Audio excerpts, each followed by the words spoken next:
Okay, right? Give me that bit. Okay, there we go. And go away. So, hello, good morning, good afternoon, good evening, wherever in the world you may happen to be. I guess many of you, if not most of you, are somewhere in the morning side of the world since it's morning here in California and it's morning in Europe. We have to go a little further afield before we get to any of the non-morning parts of the world. But that doesn't matter because there are non-morning parts of the world, and I bid you good day, wherever you may be. Hi, this is Tad. This part here, this is Tad. I am here to read. We are reading from the First Otherland book, and I will do so in a moment. First off, let me think. Anything that I should bring all of you up to date on? You know, it is the holiday season. Holiday things are oh, we actually got a tree. We got a Christmas tree, ein Tannenbaum, and the only reason this is significant in any way, shape, or form is we almost never manage to get a tree before like 2 days before the actual arrival of the holiday. And we seldom even get a tree before Deb's birthday, which is next week. So we're astonishingly early this year, which probably indicates something disastrous is going to happen. But we hope not, since the dog that used to like to pee on the tree has sadly moved on. Our dear Frank has shuffled off the mortal coil. So that was our main problem with tree maintenance. Everybody else should be fairly calm and cool about it. So it's exciting to me. I can't tell you how exciting it is to actually get a tree before Christmas. We literally got a tree Christmas Eve last year, which is it's pretty sad. So that's like my exciting news for the day. That shows you how much time we've spent at home this year, that we actually, like, most of the presents are bought and we actually have a tree almost 2 full weeks ahead of Christmas. It's insane. What else? Anything of interest? Nah, just the usual stuff. As I think I mentioned last week, I have packed off into the narrow dark. It has gone to my publishers. I am working on The Navigator's Children, which is the second half of what was once the third volume. Now it is the fourth volume. And various other things are waiting until such a time as I become capable of getting to them. As you can see in the background here, the office is in terrible need of a tidying, which has not happened. Not recently. In fact, the dying birthday, just past Halloween, birthday balloons are still hanging in, although they're starting to kind of drift slowly down. You can see how on top of things we are around here. There will come a time, probably sometime about in February, where those balloons are like down on the floor, and any sensible person will be going, "Good God, is he just going to leave them there forever?" Not because I want to, not because I literally am a horrible slob or completely disorganized, but just usually when I'm in here, I'm either changing the cat box, feeding the cat, working on books, and or emails, correspondence, whatever. And very seldom do I come down here thinking I've got 10 minutes to kill when I don't have any obligations. I'll clean up. So we'll see. We'll see. I'm airing the dirty laundry here, so that's you're hearing it here firsthand. We are not the world's most organized, tidy family. Although this office used to be the last bastion of relative tidiness, because this was the room that almost nobody used except me. Not that I'm particularly tidy, but it's easier to keep it that way when you're the only person. That is no longer the case. People are trooping in and out of here all the time now for various domestic reasons. Anyway, none of that is important. What else was I going to say? I don't know. I'm just dithered. It's been a dithery week in a lot of ways. Nothing too bad, but I'm sitting here now. I'm brushing cat hair and dog hair off me. This is the problem for somebody whose wardrobe is 90% black. It's really a bad move when you have pets. I realized that through my own flaws and faults and bad ideas and wrong decisions, I've spent much of my life covered with things. You know, when you have little kids, first you're covered with kid barf. Then as they get older and you're feeding them all the time and stuff like that, then there's at least the stuff that gets splattered all over you doesn't make a journey through the child first. It just goes directly from the spoon or the bowl into your lap or onto your shirt or whatever. And then as soon as we stopped having small children, my wife, in part through, I'm sure, some kind of brooding thing, started wanting animals, and we started bringing in animals. And of course, you know, we've been living the lives of human lint rollers ever since. So I don't know what got me off on that, except just noticing that I've got little bits of fur all over me. And I'm not crazy about it, but what are you going to do? That's life. Okay. Anything else that I needed to tell anybody? Now, it's been just a week of work and shopping, mostly, and things like that. So I don't have a huge amount to tell. I hope you all are doing well. I am going to check in and say hello to the folks who are here. And at that point, I will then be able to start reading, I guess. So we might actually get a semi-early-ish start tonight. So who has showed up? Marie Jose, hello, good to see you. Kristen, hello, good to see you too. Mark, good morning. Petra, hello and good morning. Yes, it's good to share a Sunday morning with you, even if this is a different part of Sunday morning for me than it is for you. But it all comes out the same in the long run. Jeremy, you're here to avoid the world. Yes, absolutely. Absolutely. That's what we're doing here. We are intensely and concentratedly avoiding reality in all of its multivalent, multifaceted, almost universally depressing forms.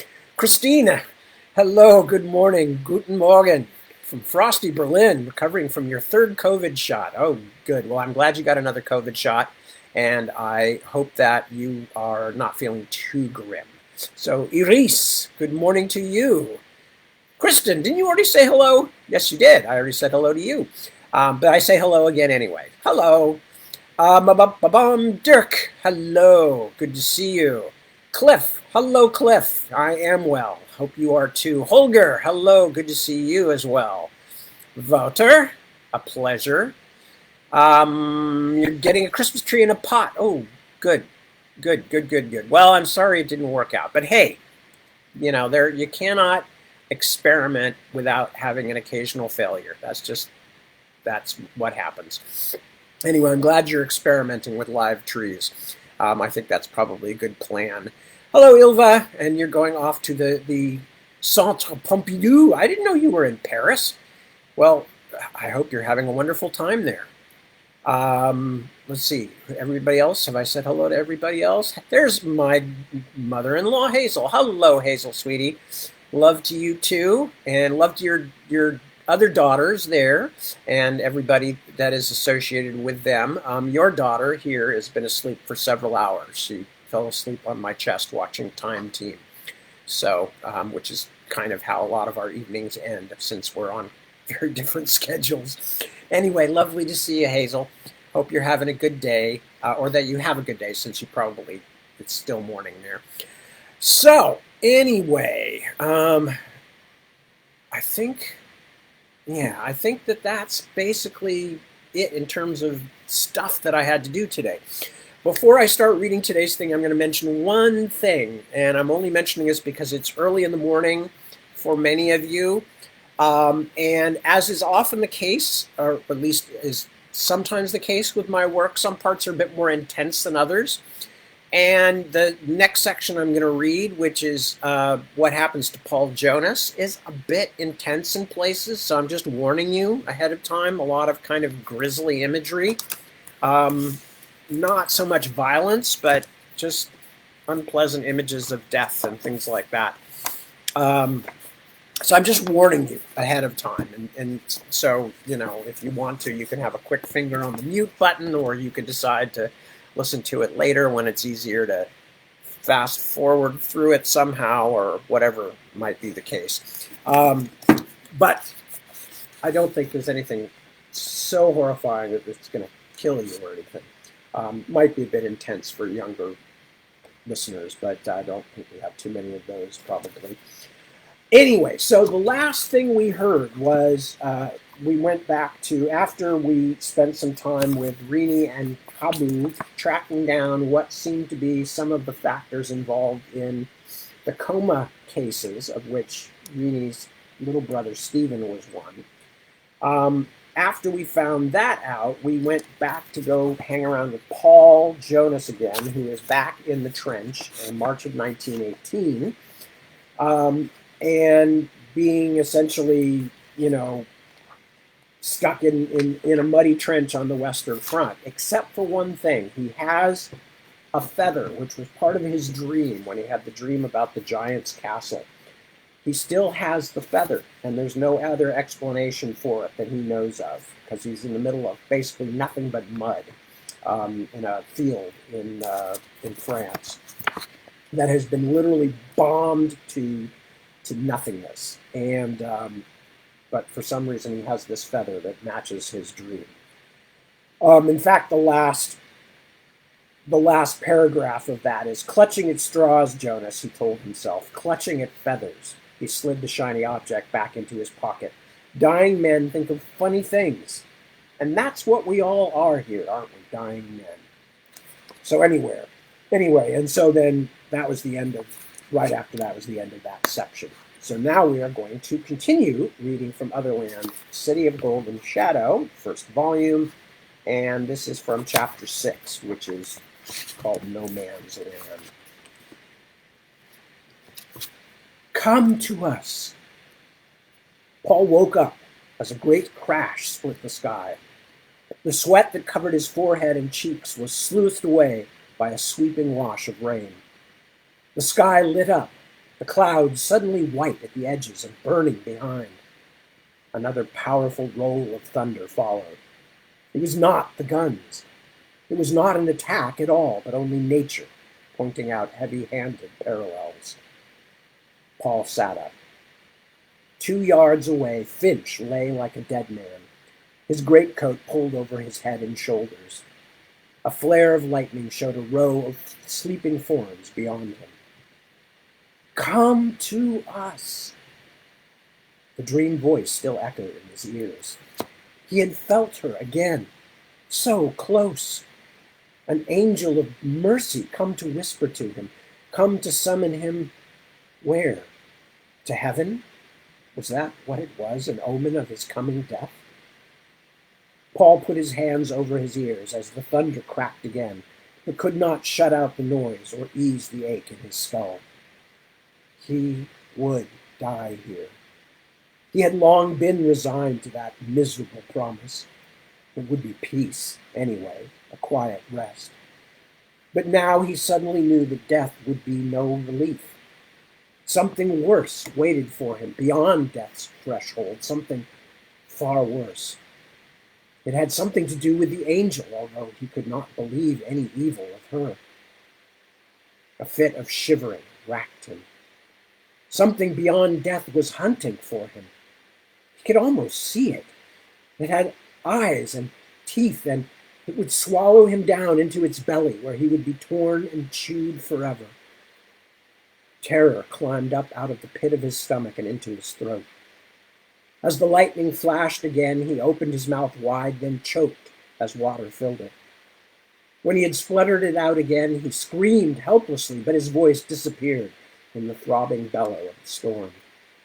The night, the storm, the nameless terrors of dream and death all closed in on him. Think about getting out, a voice in another half-remembered dream urged him.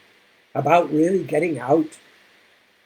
He clutched at that memory as at something warm. In that collapsing moment, it was his only coherent thought. Paul staggered to his feet and took a few steps down the trench, away from the rest of his platoon, then grabbed the rungs of the nearest ladder and climbed, as if to throw himself into enemy fire. But he was fleeing death, not running toward it.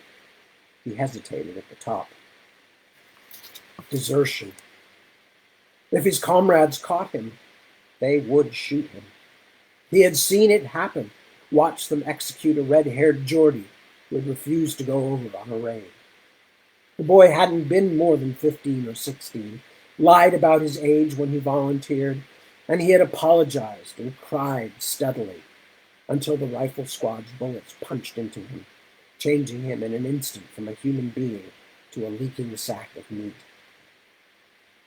The wind howled, and the rain flew horizontally before him as Paul pushed his head above the top of the trench.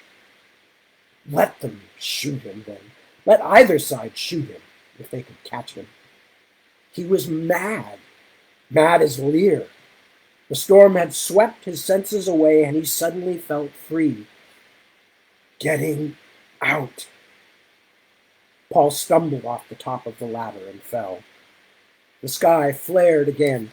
Great sagging coils of barbed wire stretched horizontally before him, running all along the front of the trenches, protecting the Tommies from German raids. Beyond that lay no man's land, and past that haunted place, as though a great mirror had been stretched across the western front, lay the dark twin of the British lines. Fritz had hung out his own wire, protecting the pits in which he crouched in his multiform sameness. Which way to go? Which of two nearly hopeless alternatives to choose? Forward across the wasteland, on a night when the German sentries and snipers might be huddled behind their walls, or back across his own lines toward free France. The infantryman's inbred horror of the void between the armies almost ruled him, but the wind was wild, and his blood seemed to respond to it, to urge a similar freedom from restraint. No one would expect him to go forward. He ran blindly through the rain, bent like an ape, until he was a few hundred yards from his platoon's entrenchment. As he crouched before the wire and took his cutters from his belt, he heard someone laughing quietly. He froze in terror before he realized that the person laughing had been him. The loose wire tore at his clothes as he pushed through, like the sentry brambles around a sleeping princess's castle. Paul flattened himself into the mud as another blaze of lightning turned the sky white. Thunder followed swiftly. The storm was coming closer. He crawled forward on knees and elbows, his head full of noise. Stay in no man's land. Somewhere there will be a place to break out again. Somewhere. Stay between the lines. The world was all mud and wire. The war in the heavens was only a faint imitation of the horror men had learned to make. He couldn't find up. He'd lost it. Paul rubbed at his face, trying to clear the muck from his eyes, but there was always more. He was swimming in it. There was nothing solid to push against, no resistance to tell him, here is the ground. He was drowning. He stopped struggling and lay with his hand cupped over his mouth to keep the mud out while he breathed. Somewhere, far to his left, a machine gun started up, its scratchy chatter a faint counterpoint to the wind and rumbling storm. He slowly tilted his head from side to side until the dizziness and confusion abated. Think! Think! He was somewhere in no man's land, trying to crawl south between the lines. The darkness striped by lightning and flares, that was the sky. The deeper darkness, giving light only from reflections in standing water, was the war-tortured earth. He, Private Paul Jonas, deserter, traitor, was clinging to that latter darkness like a flea on the back of a dying dog. He was on his belly. No surprise there. He had been on his belly forever, hadn't he? He dug in with his elbows and feet and pushed himself forward through the muck. The years-long bombardment had churned the mud of no man's land into a million peaks and troughs, an endless, frozen, shit-brown sea. He had been crawling through it for hours, awkward and mechanical as an injured beetle. Every cell in his body screamed for him to hurry, to get clear, to drag himself out of this no place, this bleak and lifeless land. But there was no way he could move faster. To rise was to expose himself to eyes and guns on either side. He could only crawl, inch by miserable inch, groveling his way beneath shrapnel and storm. Something hard was under his fingers. A flash of lightning revealed the skeletal head of a horse, pushing up from the mud like something born of sowing the hydra's teeth. He jerked back the hand that had rested on its snout, on the stony teeth exposed behind shriveled lips. Its eyes were long gone, the sockets full of mud. A crooked fence of boards protruded from the earth behind it, the remains of the ammunition limber it had drawn. Strange to think, almost impossible to think, that this hellish place had once been a country road, quiet part of quiet France. A horse like this would have clopped by with wagon in tow, taking a farmer to market, delivering milk or mail to village houses, when things made sense. Things had made sense once. He couldn't quite remember such a time, but he could not let himself believe anything else. The world had been an ordered place. Now, country roads, houses, cart horses, all the things that had once separated civilization from encroaching darkness, were being crushed together into a homogeneous primordial ooze. Houses, horses, people. The past. The dead. In the off and on glare of lightning, he saw himself surrounded by the twisted corpses of soldiers, his fellow Tommies, perhaps, or Germans. There was no way to tell. Nationality, dignity, breath, all had been ripped away. Like a Christmas pudding stuffed with shillings, the mud was salted with incomplete fractions of life. Bits of arms and legs, torsos with extremities cauterized by shell blast, boots with feet still in them, rags of uniform glued to shreds of skin. Other more complete bodies lay among the pieces, bomb broken and flung like dolls, first swallowed by the ocean of viscous soil and then exposed by the driving rain. Eyes stared blankly, mouths gaped. They were drowning, all drowning in muck.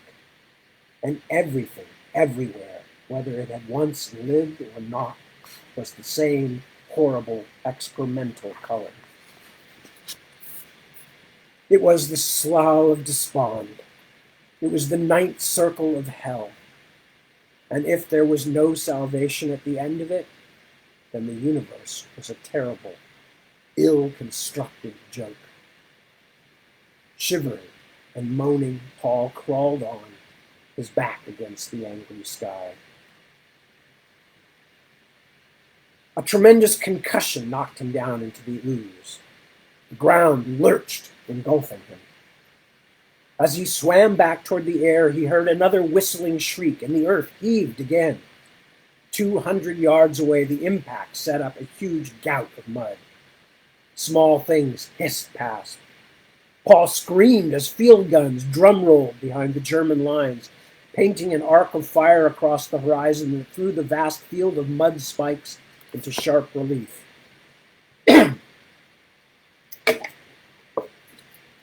Another shell struck. Muck flew. Something dragged a burning claw across his back, tearing shirt and skin, and Paul's scream climbed toward the thunder and then stopped as his face dropped into the mud again. For a moment, he was certain he was dying. His heart stuttered, beating so rapidly that it almost tripped over itself. He flexed his fingers, then moved his arm. It felt as though someone had opened him up and wiggled a knitting needle into his spine, but everything seemed to be working. He dragged himself forward half a yard, then froze as a shell crashed down behind him, blowing another great whirlpool of soil and body parts into the air. He could move. He was alive. He curled up in a puddle of water and clasped his hands to his head, trying to shut out the maddening roar of the guns, louder by far than the thunder had been. He lay as motionless as any of the corpses littering no man's land, his mind empty of all but terror, and waited for the bombardment to abate. The earth rocked. Red-hot shrapnel buzzed over his head. The 11-inch shells from the German guns kept coming down in mindless jackhammer repetition. He felt their heavy tread as they walked their way from one side of the British trenches to the other, leaving behind craters, splinters, and pulverized flesh. The excruciating noise would not stop. It was hopeless. The bombardment would never end. This was the crescendo, the finale, the moment when the war would finally set the skies themselves on fire, and the clouds would fall, sparking and blazing from the heavens like burning curtains. Get out or die. There was no cover here, nowhere to hide. Paul turned onto his stomach once more and began to slither forward as the earth bucked beneath him. Get out or die. Ahead, the ground sloped away to a lowland where once, years ago, before the shells had begun falling, a stream might have run. At the bottom lay a tongue of mist. Paul saw only a place to hide, a white murkiness that he could draw over him like a blanket. Hidden, he would sleep. Sleep. The single word rose in his battered mind like a flame in a dark room. Sleep. To lie down and shut out the noise, the fear, the unceasing misery. Sleep. He reached the top of the gentle slope, then tipped himself over and slithered downhill. All his senses were bent on the cool white fog lying at the bottom of the depression. As he crawled through the outlying layer of mist, the roar of the guns did seem to grow less, although the world still shuddered. He struggled forward until the fog closed above his head, shutting out the darts of red light crossing the sky. He was completely surrounded in cool whiteness. The hammering in his head quieted. He slowed. Something lay before him in the murk. More than one thing. Dark, oblong shapes scattered along the slope. He dragged himself forward, eyes painfully wide and smarting with dirt, trying to see what they were. Coffins. Dozens of coffins were strewn along the hillside, some protruding from the sheared mud like ships breasting a wave. Many had spilled their occupants. Pale, winding sheets trailed down the shallow slope, as though the coffin owners, too, were fleeing the war. The guns still boomed, but they were strangely muted. Paul drew himself into a crouch, staring, and something like sanity began to come back. This was a graveyard. The ground had fallen away, revealing an old burial ground, its markers long since smashed to flinders. The dead had been spat out by an earth now surfeited with death. Paul pushed himself deeper into the fog. These corpses were now as homeless as those of his brothers above. 100 tragic stories that would go unheard in the clamor of mass mortality. Here, a mummified head sagged above the mud-spattered whiteness of a bridal dress, jaw dangling as though its owner called to the groom who had left her alone at death's altar. Nearby, a small, skeletal hand protruded from beneath the lid of a tiny coffin. Baby had learned to say bye-bye. Paul's sobbing laughter almost choked him. Death was everywhere, in uncountable variety. This was the Grim Reaper's wonderland, the Dark One's private park. One sprawled skeleton wore the uniform of an earlier army, as though it crawled toward the muster bugle of the present conflict. A rotted winding sheet revealed 2 mummified children wrapped together, mouths round holes like hymn-singing angels on a sentimental card. Old and young, big and small, The civilian corpses had been cast forth in a macabre democracy to join the foreign strangers dying in throngs above, all to pass together into the blending mud. Paul struggled on through the foggy village of dead. The sounds of war grew more distant, which drove him ever forward. He would find a place where the conflict did not penetrate. Then he would sleep. A coffin at the edge of the ditch caught his eye. Dark hair trailed from it and wavered in the wind like the fronds of some deep-sea plant. The lid was gone, and as he crawled nearer, he could see the face of its female occupant nestled in the winding sheet, curiously undecayed. Something about her bloodless profile made him pause. He stared. Quivering, he approached the coffin, laying his hands on the muddy box so he could draw himself up to crouch above it. His hand pulled down the decaying muslin. It was her. Her, the angel of his dreams, dead in a box, wrapped in a stained shroud and lost to him forever. His insides contracted. For a moment he thought he might fall into himself, shrink into nothingness like straw in a flame. Then she opened her eyes, black and empty, and her pale lips moved. "Come to us, Paul." He shrieked and leaped up, but caught his foot on the coffin handle and tumbled face first back into the mud.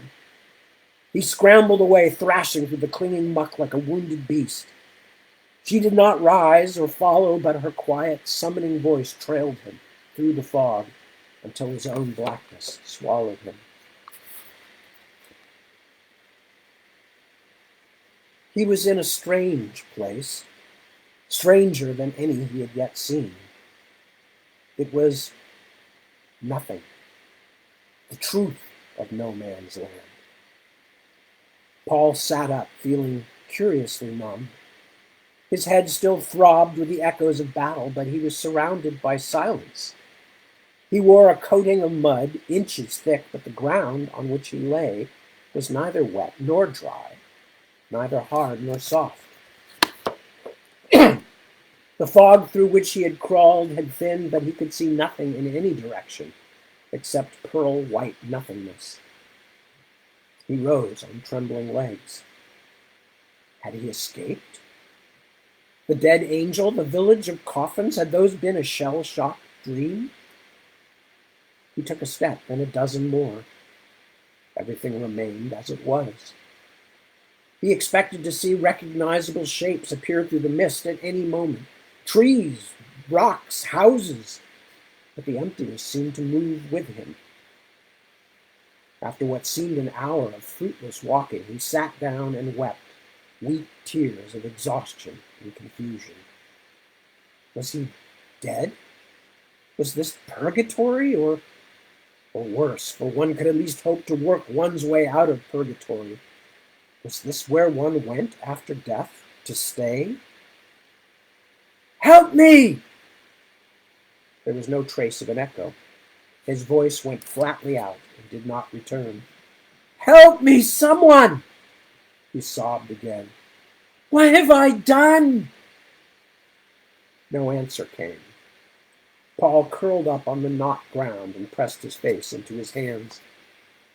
Why had the dreams brought him to this place? The angel had seemed to care for him, but how could kindness lead to this? Unless every man's death was kind, but every man's afterlife was unremittingly bleak. Paul clung to that self-inflicted dark. He could not bear to see the mist any more. The angel's pale face appeared to his mind's eye, not cold and empty as it had been in the plundered graveyard, but the sweetly mournful visage that had haunted his dreams for so long. Was it all madness? Was he even here in this place at all, or was his body lying in the bottom of a muddy trench, or beside the other failures in the morgue of a field hospital? Slowly, almost without his conscious attention, his hand stole across his muddy uniform blouse. As it reached his breast pocket, he suddenly knew what he himself sought. He stopped, terrified to move farther, for fear of what he might discover. But there is nothing left. His hand dipped into the pocket and closed around it. When he opened his eyes, then brought it out into the dim light, it shimmered, iridescent green. It was real. As Paul stared at the feather clutched in his fist, something else began to shimmer. Not far away, or what seemed in this unfathomable place not far away, the fog smoldered with a light like molten gold. He scrambled to his feet, fatigue and injuries almost forgotten. Something, a kind of doorway or hole, was forming in the mist. He could see nothing within its circumference but shifting amber light that moved like oil on water. Yet he knew, with a sudden, unshakable certainty, that there was something on the other side. It led to somewhere else. He stepped toward the golden glow. "What's your hurry, Jonesy? Yes, you wouldn't run off without telling your mates, would you?" Paul stopped, then slowly turned. Coming forward out of the blanketing mists were two shapes, one large, one small. He saw something glint on one of the dim faces. "Finch? Mullet?" The big one honked a laugh. "We've come to show you the way home." The terror that had dissipated now came flooding back. He took a step nearer to the golden glow.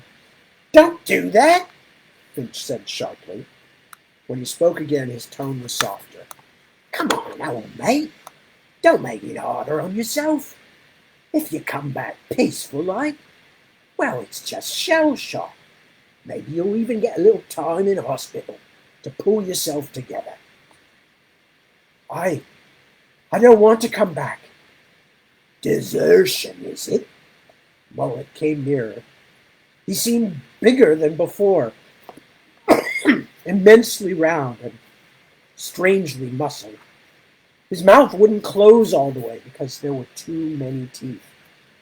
"Oh, that's very bad indeed." "Be reasonable, Jonesy." Finch's spectacles threw back the light, obscuring his eyes. "Don't throw it all away. We're your friends. We want to help you." Paul's breath grew short. Finch's voice seemed to pull at him. "But I know you've had a bad time," the small man said. "You've been confused. Felt like you were going mad even. You just need rest. Sleep. We'll take care of you." He did need rest. Finch was right. They would help him. Of course they would. His friends. Paul swayed, but did not retreat as they came nearer. The golden glow flickered behind him, growing dimmer. "Just give me that thing in your hand, old mate." Finch's voice was soothing, and Paul found himself holding the feather out to him. "That's right. Pass it here." The golden light grew fainter, and the reflection on Finch's spectacles grew fainter too, so that Paul could see through the lenses. Finch had no eyes. "No!" Paul staggered back a step and raised his hand. "Leave me alone!" The two figures before him wavered and distorted, Finch growing even leaner and more spidery, Mullet swelling until his head disappeared down between his shoulders. "You belong to us!" Finch shouted. He looked nothing like a man any longer. Paul Jonas clutched the feather tightly, turned, and jumped into the light. Chapter 7. The Broken String. Netfeed news. Fish killer feared in Pacific. Visual. Scottish fishermen in port emptying nets. Voiceover. The dinoflagellite parasite, responsible for the North Atlantic die-off that killed hundreds of millions of fish a decade ago, has reappeared in mutated form in some Pacific Ocean spawning grounds.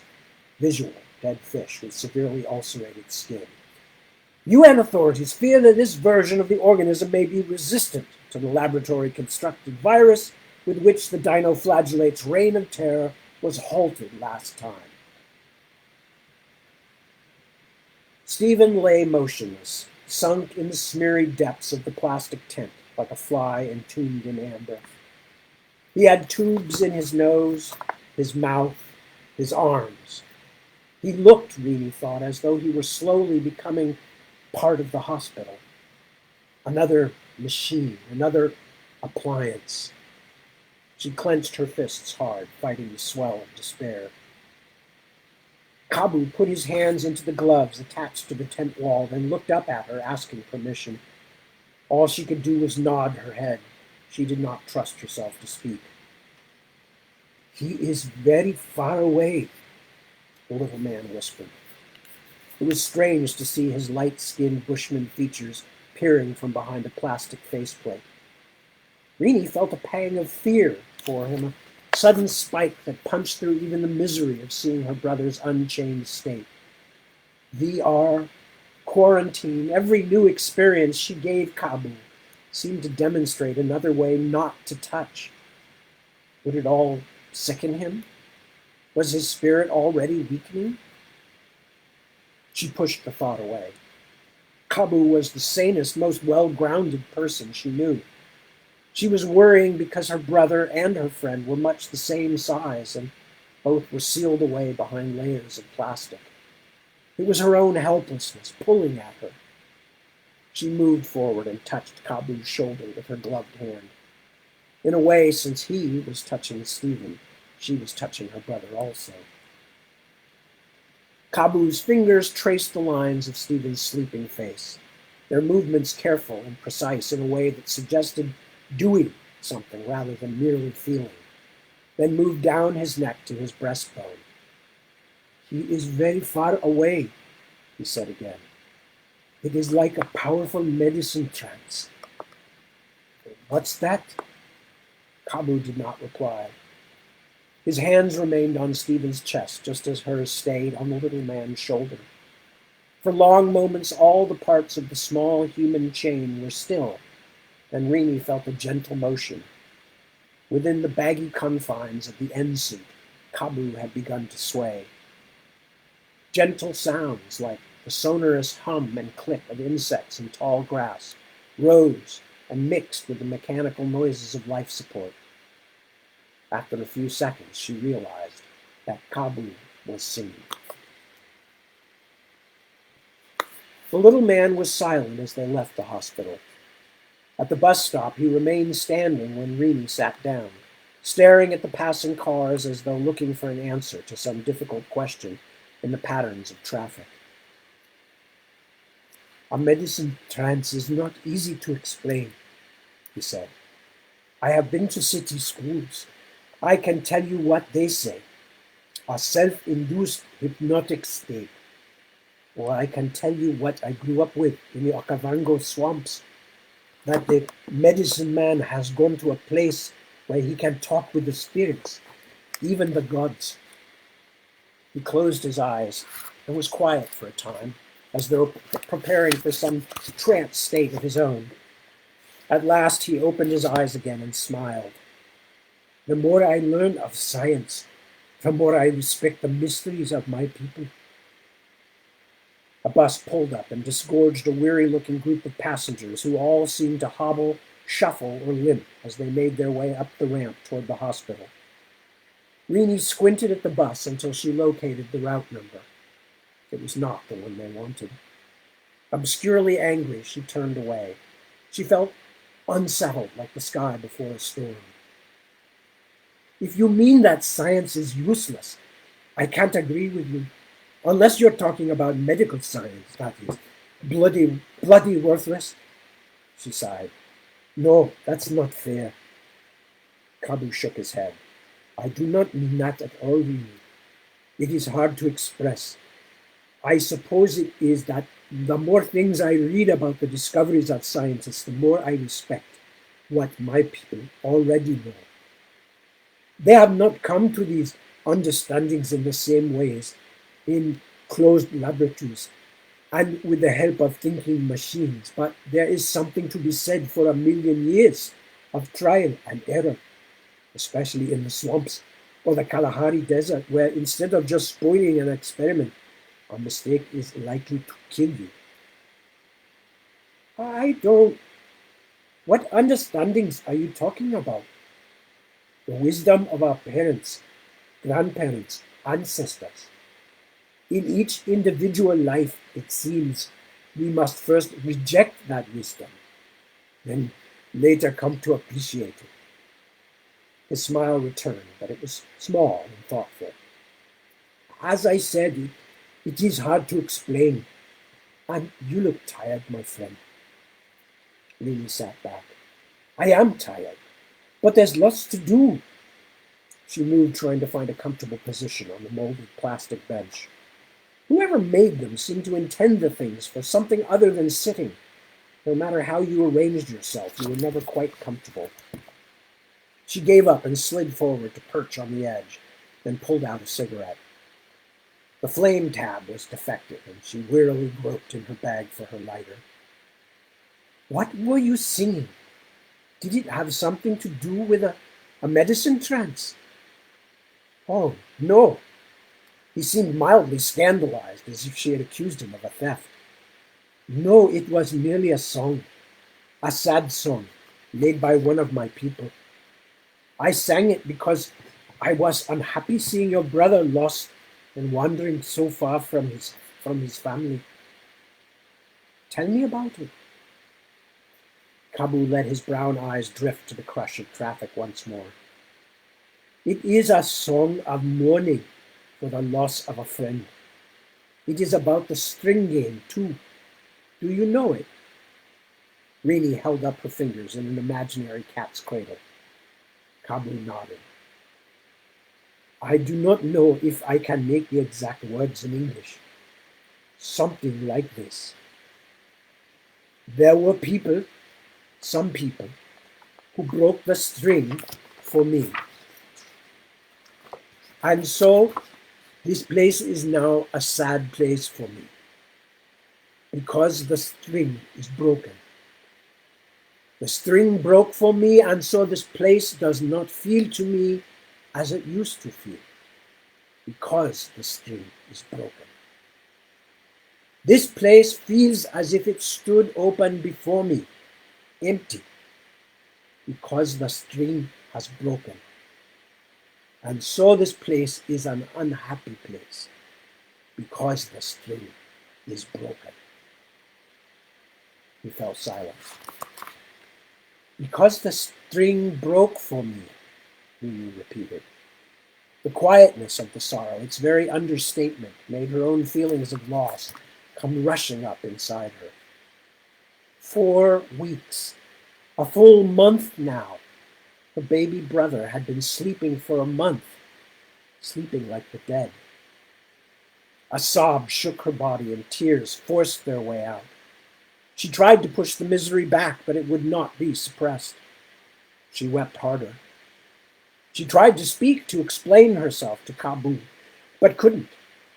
To her embarrassment and horror, she realized she had lost control, that she was having a helpless crying fit on a public bus bench. She felt naked and humiliated. Kabu did not put his arms around her or tell her over and over that things would be fine, that everything would work out. Instead, he seated himself beside her on the smooth plastic seat and took her hands in his, then waited for the storm to pass. It did not pass quickly. Every time Rini thought it was over, that she had regained control over her emotions, another convulsion of misery broke across her and set her weeping again. Through tear-blurred eyes, she saw another busload of passengers delivered to the curb. Several stared at the tall, weeping woman being comforted by a little bushman in an antique suit. The idea of how odd she and Kabu must look tripped her up. Soon she was laughing as well, although the weeping had not stopped or even weakened. A small, separate part of her that seemed to hover somewhere in the center of the maelstrom wondered if she would ever stop, or if she would instead be stuck here like a hung program, switching back and forth from hilarity to grief until the sky grew dark and everyone went home. At last it ended, more from fatigue than any recovery of control, Lulu noted with disgust. Kabu released her hands.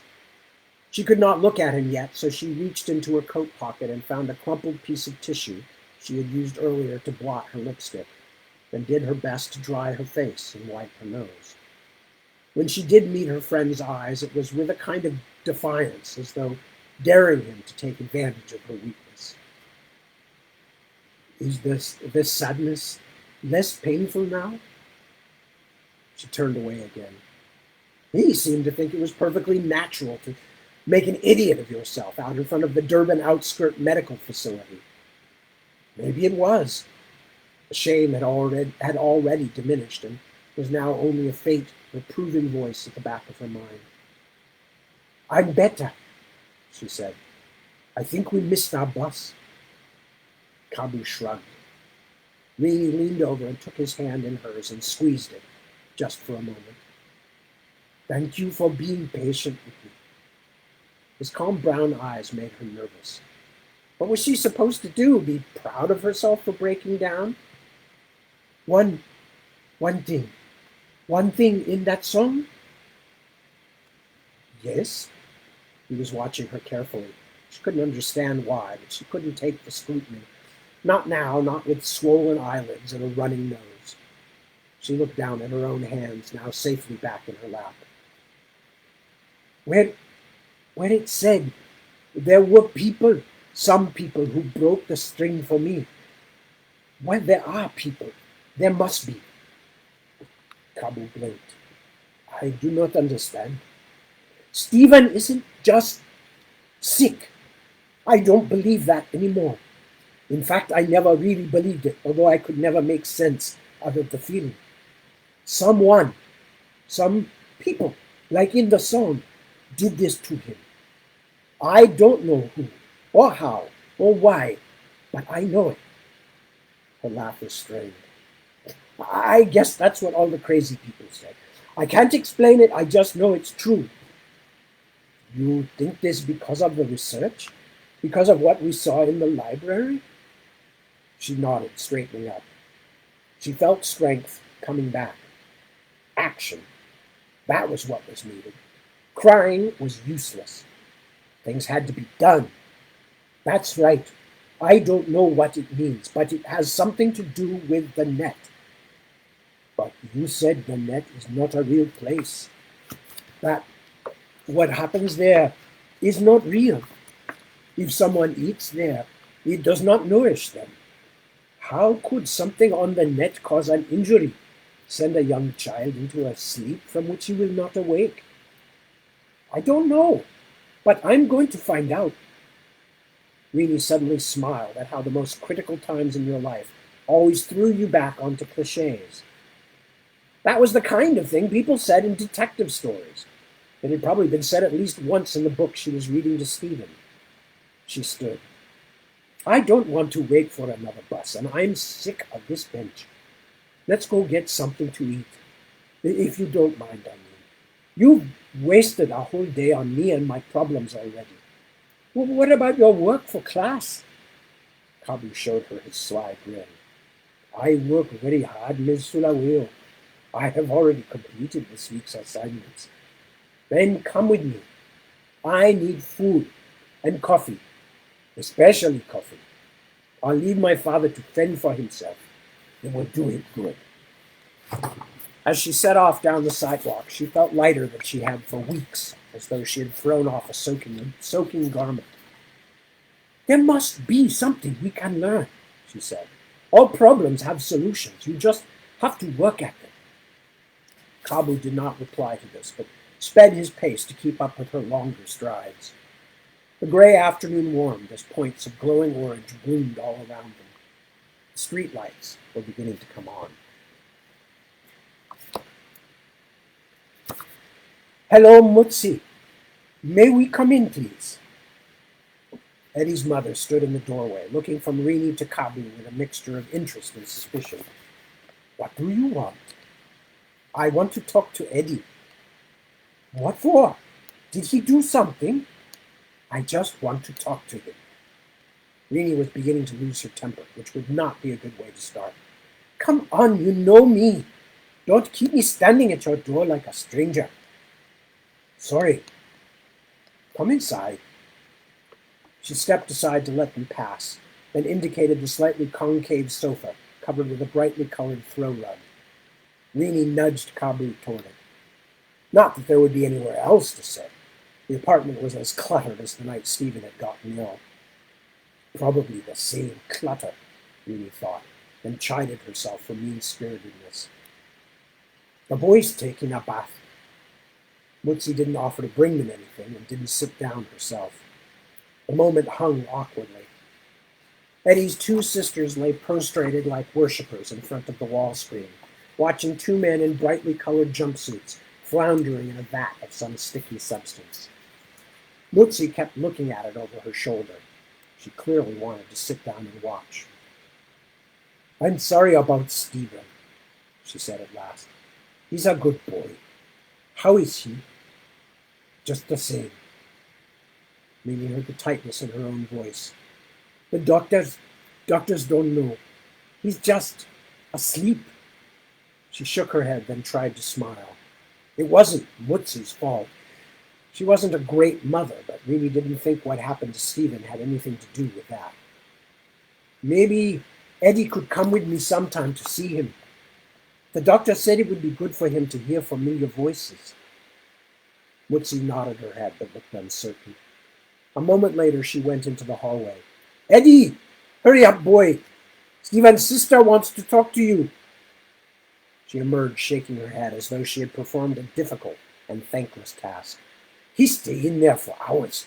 Sometimes I look around and say, where is that boy? Is he dead or something? She stopped herself. Her eyes grew round. Sorry, Ivy. Rini shook her head. She could almost feel Kabu's eyebrows lifting. She had never told him her real name. It's okay, Mutsi. Oh, and I didn't introduce Kabu. He's my student. He's helping me do some research to see if we can find out something about Stephen's condition. Mutsi cast an eye across the bushman on her sofa. What do you mean, research? I'm trying to see if there's something the doctor's missed. Some article in a medical magazine, something. Rini decided to leave it there. Mutsi had no doubt already made up her mind about Rini decided to leave it there. Mutsi had no doubt already made up her mind who and what Kabu was to Rini, suggesting that they were trying to find out whether the net might have made Stephen ill would only make the story sound even more feeble. I just want to do everything I can. Mutsi's attention was drawn to the wall screen again. The two men covered with sticky ooze were now trying to climb the sides of a rocking, transparent vat.